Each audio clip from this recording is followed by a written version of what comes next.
Okay, let's be honest, the lubrication maintenance tasks are something that you either love or hate. So Taylor, where are you at on this?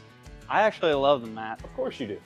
So this is a very satisfying point of your service intervals, and it really makes you feel better about keeping these components in good health. Okay, when you talk about keeping it in good health, how often are we looking at doing these things? So this is generally going to be a 50-hour interval, Okay. but if you're in wet or muddy conditions, we're going to want to do this more frequently. Okay, and a portion of the spots that we're going to be looking at today are right back here. You're exactly right. So we actually do have the bed up already. We've got the safety support in place. So let's take a look at a grease point here, Matt. Show me how. All right. Okay, so what kind of grease are we using here? Good question, Matt. So what I've got here in this grease gun is actually just a tube of multi-purpose grease, and that's what we're going to recommend here. Okay. So I'm just going to install it onto the grease zerk here and just start squeezing. Okay, so how do I know when you're done? Another great question. So what we're looking for is for the old grease to start expelling out of the seals of the joint. And as you can see here, we are there. So we're just going to wiggle this off. And I just so happen to have a rag in my back pocket. Okay. Always want to recommend wiping off any excess grease from the component that you just greased, as this will prevent any sort of dirt buildup or anything like that. So that's it. That's the only grease, the grease gun. That's all I need? Not quite, Matt.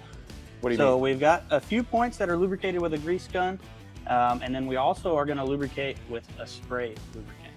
Okay. So let me go grab that and I'll show you what I'm talking about. All right, Matt, so we're just going to hit this linkage here with this white lithium grease can.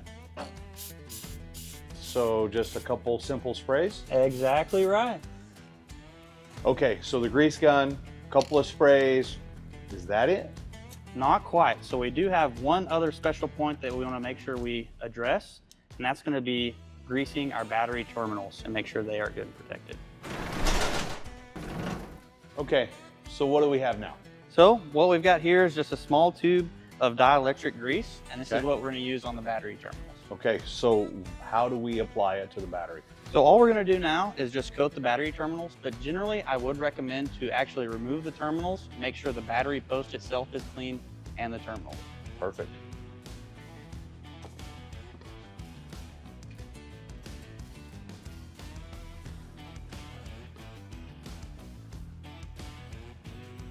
All right. It's amazing because once you know the process, it really is pretty simple. You're exactly right, Matt. You act like you've done this before. It's not my first rodeo. I see what you did there. But we did just hit a few of the points. There's a lot more to this. And you're right about that as well.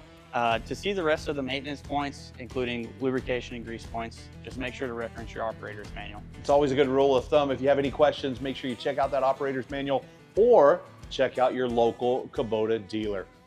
I think we've got more work to do, don't we? We sure do. Let's get to it. All right, let's do it.